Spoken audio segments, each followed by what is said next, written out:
أشارت تقارير صحفية إسبانية أن نادي نيوكاسل يونايتد الإنجليزي يرغب في التعاقد مع النجم البرازيلي رافينيا دياز جناح نادي برشلونة في الانتقالات الصيفية القادمة.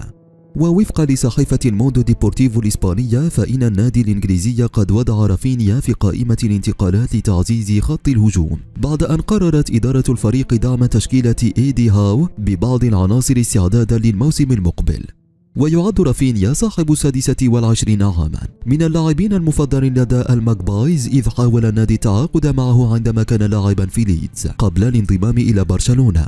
وعلى الرغم من رغبة اللاعب في الاستمرار مع البلاوغرانا، ولكن يمكن أن يأتي رحيله لعدة أسباب، أبرزها هو الاحتجاج الدائم على استبداله في المباريات ورفضه أن يلعب على اليسار لتفضيله اللعب في مركز الجناح الأيمن، وهو المركز الذي يفضل فيه تشافي إشراك عثمان ديمبلي.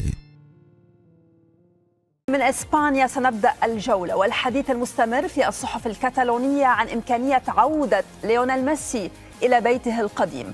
صحيفة موندو ديبورتيفو وفي تقريرها الرئيسي أشارت إلى أن وجود ميسي في برشلونة أطلق حربا من الشائعات والمعلومات غير المؤكدة حول مصير بطل العالم 2022.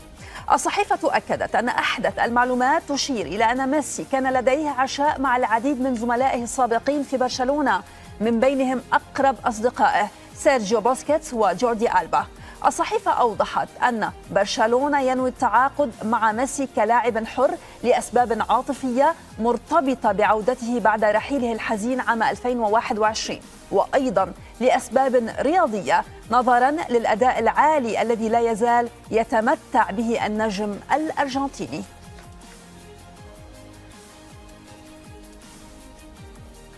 بالحديث عن مستقبل برشلونة، تناول الكاتب في صحيفة سبورت لويس ماسكارو الاستاد الجديد للنادي الكتالوني بوصفه المستقبل بالنسبة لبرشلونة.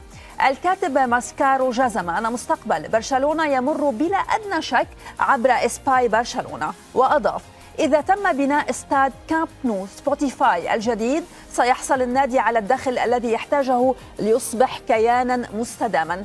الكاتب رأى أيضا أن استغلال سبوتيفاي كامب نو الجديد سيدخل حوالي 247 مليون دولار سنويا، وهو رقم سيتم استخدامه لسداد الائتمان الكلي المنفق عليه مع 20 مستثمرا أو المتفق إذن مع 20 مستثمرا مختلفا، ثم لاحقا لتحويل برشلونة إلى أحد أكثر الأندية قدرة على الوفاء بالديون في أوروبا.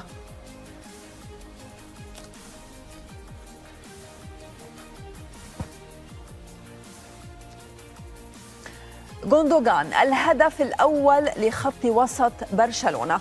معلومات كشفتها اليوم صحيفة ماركا المدريدية التي قالت إن النجم الألماني وبصرف النظر عن ميسي سيكون هو الأولوية لتعزيز خط وسط الفريق.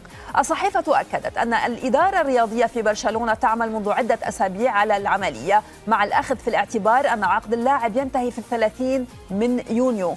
ماركا لفتت أيضا إلى أن برشلونة لم يقدم عرضا رسميا بعد، لكن الحديث اقتصر على المبلغ الذي قد يدفعه النادي.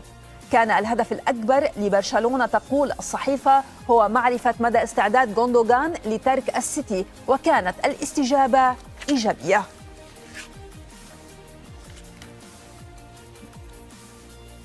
مدريديا سلطت صحيفة آس الضوء على نجم وسط النادي الملكي ماركو أسينسيو بوصفه أحد اللاعبين الذين يستفيدون من التناوب في تشكيلة كارلو أنشيلوتي. تستعرض الصحيفة أرقام اللاعب وتقول: سجل أسينسيو 8 أهداف ووزع 5 تمريرات حاسمة في الدوري في 1038 دقيقة فقط.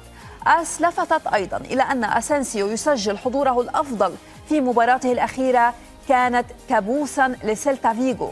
بالإضافة إلى التسجيل والتمرير، تقول آس، كان اللاعب الذي قدم أكبر عدد من التمريرات.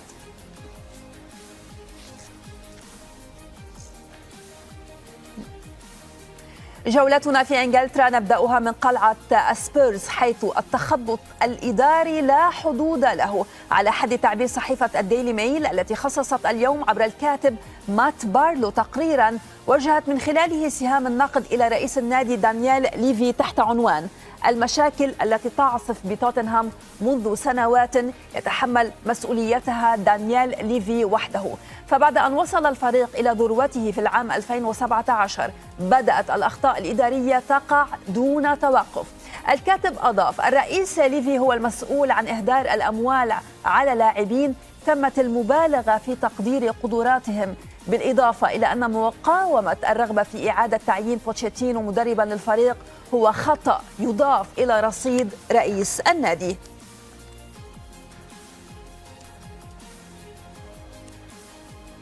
من توتنهام نتحول إلى قلعة الشياطين الحمر، والجديد نتابعه من صحيفة الصن التي أكدت بشكل حصري عبر موقعها أن إدارة مانشستر يونايتد مستعدة أن تدفع لكل من هاري كين وماركوس راشفورد رواتب ضخمة للمنافسة بقوة على الألقاب الموسم المقبل على حساب راتب الحارس الإسباني ديفيد ديخيا. وفي التفاصيل أشارت اليومية البريطانية إلى أن إدارة المان يونايتد تريد أن تدفع لكل من راشفورد وكين 300 ألف جنيه إسرائيلي أسبوعيا من أجل استعادة لقب الدوري الإنجليزي الممتاز. وكشفت الصن عن مصدر تمويل الزيادة الكبيرة في راتب المهاجمين أو المهاجمين بالقول. سيكون ضحية هذا القرار الحارس الإسباني ديفيد ديخيا، إذ تعتزم إدارة اليونايتد تخفيض راتبه من 375 ألفا إلى 200 ألف جنيه إسرائيلي أسبوعيا.